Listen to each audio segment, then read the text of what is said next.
Alrighty, welcome into another episode of Getting Technical, brought to you by Better and Green. Monday, January 26th.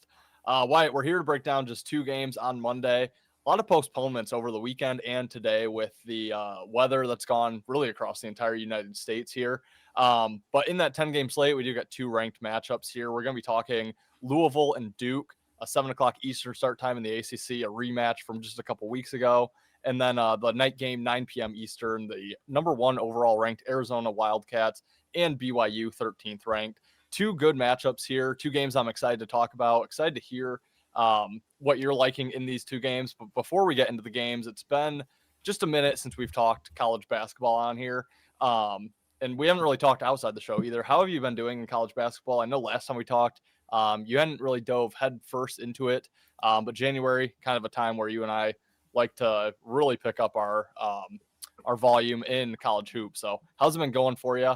From a fan perspective, I'll ask first with your Wolverines still looking really good, and from a betting aspect as well. Yeah, like you said, been taking it slow, but this past Saturday, no NFL, no college football. So I did have quite the slate on. Saturday went 4-1, which was nice. Should have went 5-0 with the freaking Minnesota being up by 8 with 17 minutes left of that game against Nebraska, losing that game by 20. That was a gut punch, but went 3-1. Won the three other games, which was really nice.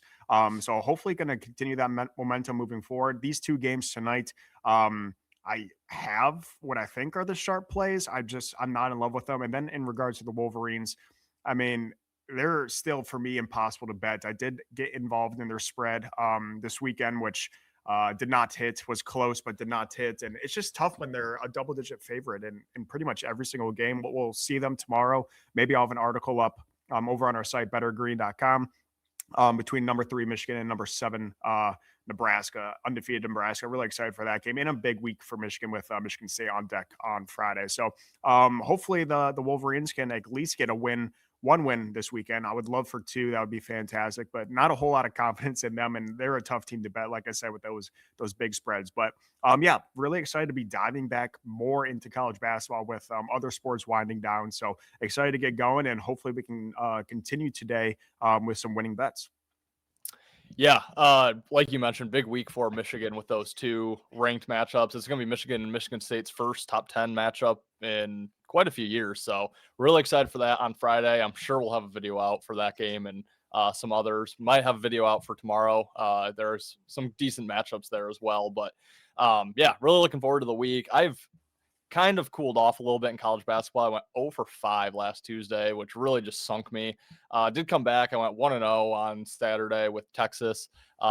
Did lose a small play on Cohen Carr under threes because the guy turns into Steph Curry when I start betting him not to make a three. So I'll be done doing that. But let's get into the two games that we're talking about here today.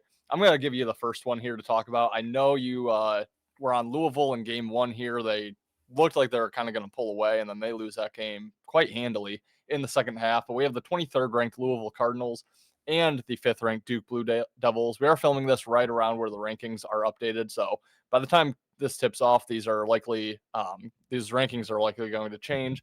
But we have Duke 8.5 point home favorite at Cameron Indoor, over under 157.5. How are you looking at Louisville and Duke in their rematch game? Yeah, like you said, the first matchup, I was on Louisville in this game with the short spread at home. I believe they're up at halftime and then lose that game by, I think, 9 or 11, one of those two. Just a disappointing loss there. And I've had that happen multiple times. I just talked about that Minnesota-Nebraska game where Minnesota was up at halftime, lose by 20-plus points. But it's hard to think. Maybe I should just be taking first half spreads. I know I texted to you about that.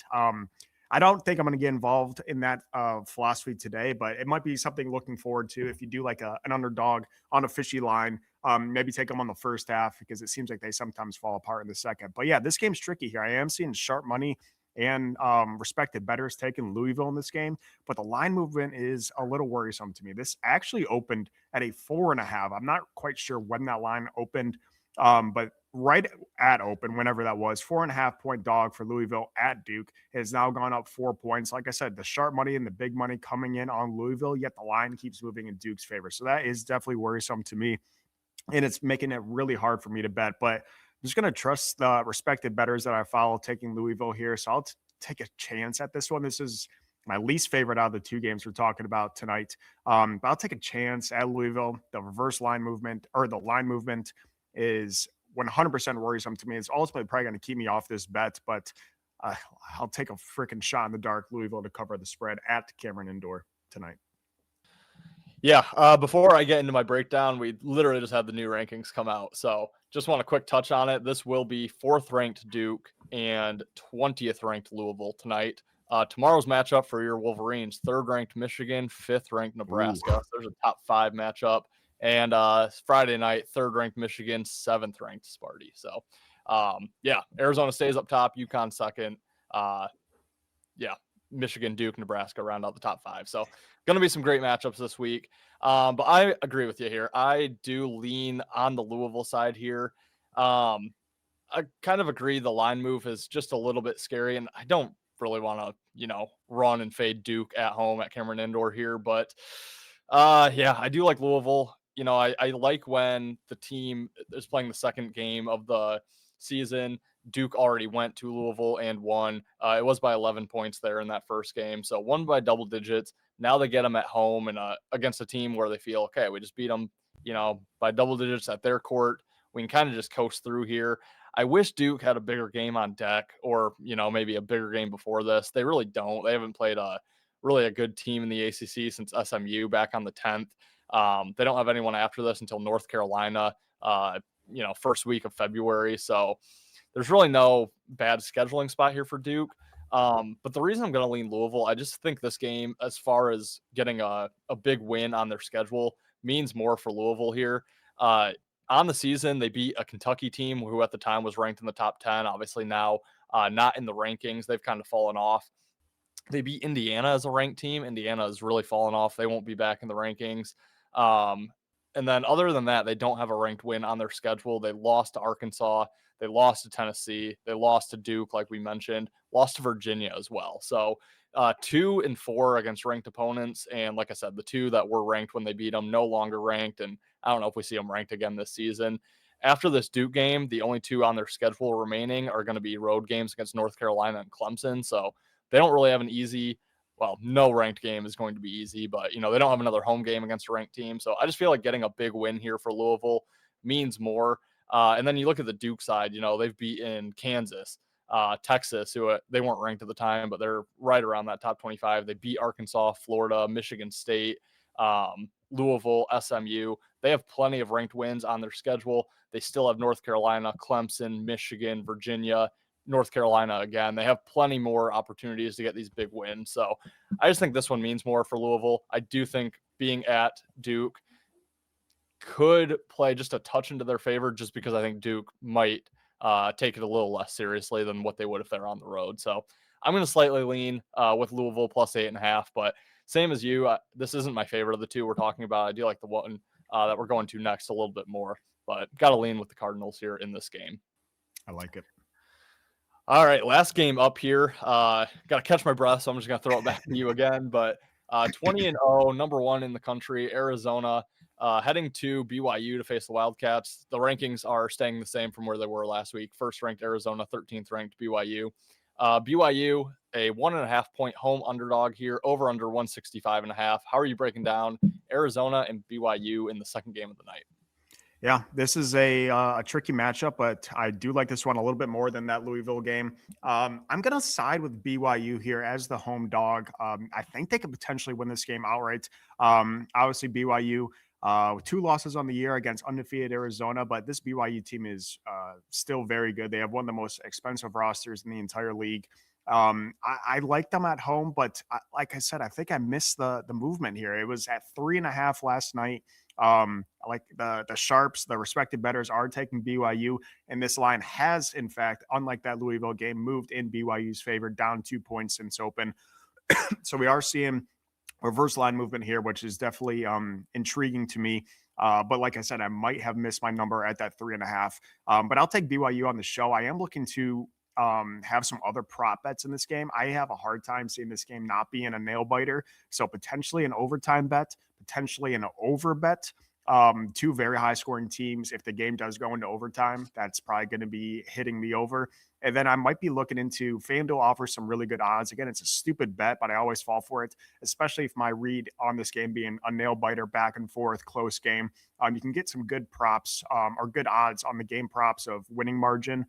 So I haven't looked at the odds yet, but either BYU, winning by 1-10 or 1-5, whatever the line is, or Arizona winning by that same margin. I think you get some pretty good props. And if you just say both, they're going to be both plus money, and maybe you can, guarantee yourself a winning bet if it is, like I said, a nail biter. So I think this game is going to be extremely entertaining. It's going to be a sweat, whatever side you bet. I'll side with the home team in BYU. Hopefully they can pull it off.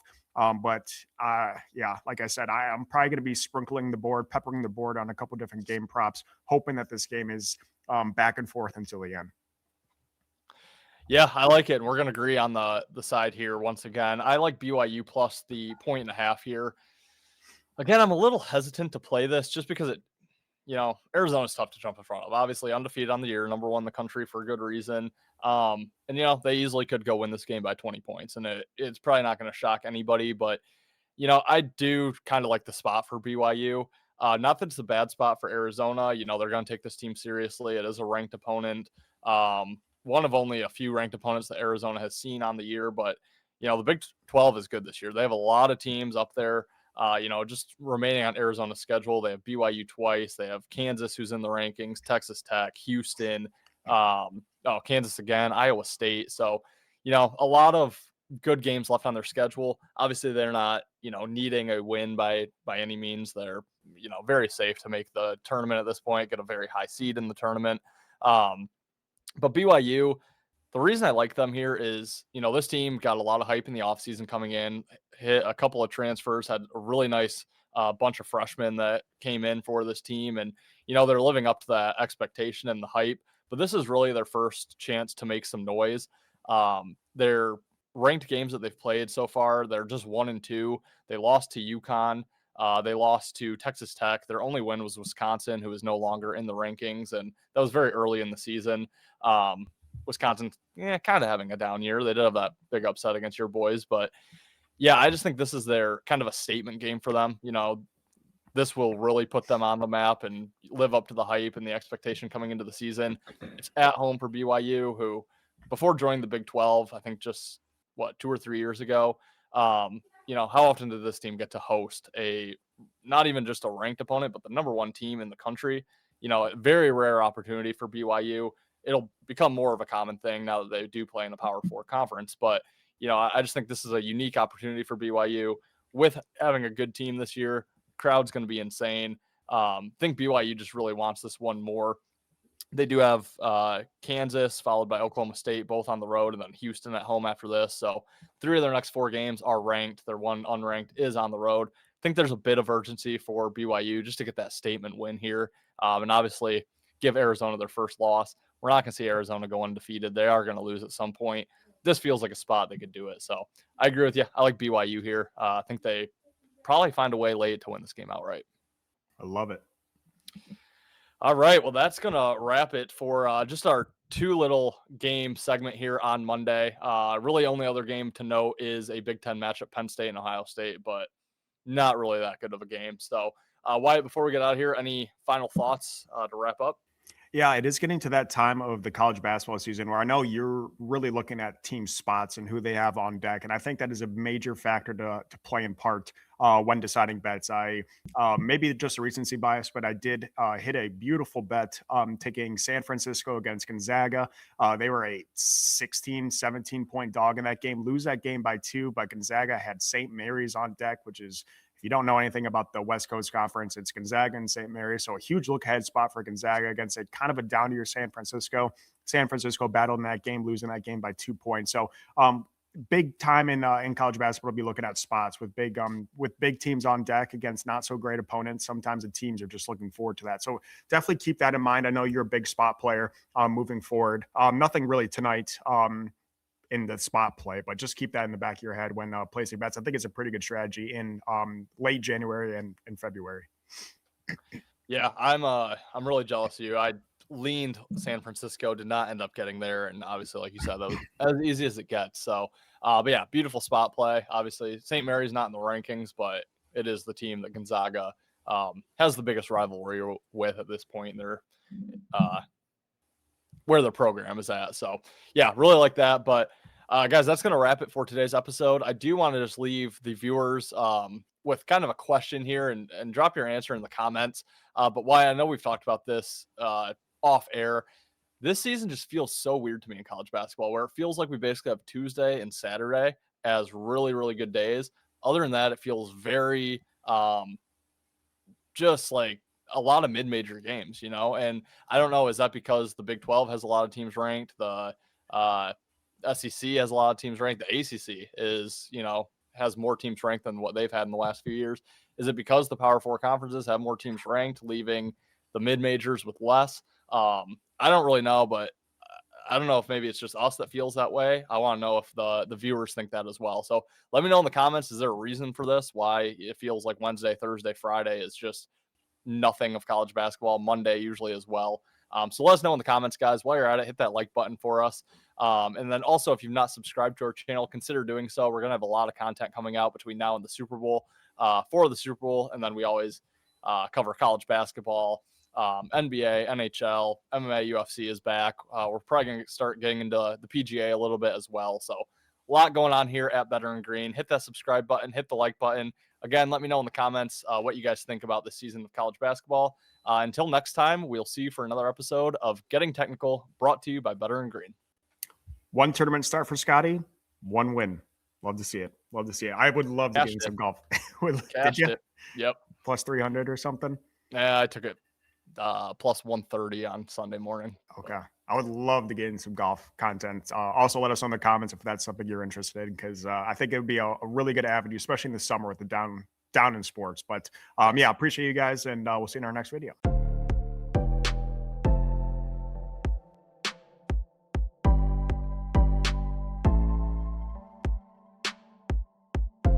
Welcome to Better and Green, eh? To Better and Green, eh? To Better and Green, eh? Listening to cash out, that's what it's all about. Come on, let's make cash now. We always on spot and we cover old spot from the bottom to the top. Hey, shout out to Ethan, shout out to Wyatt, shout out to Ben. Welcome to our podcast, Better and Green.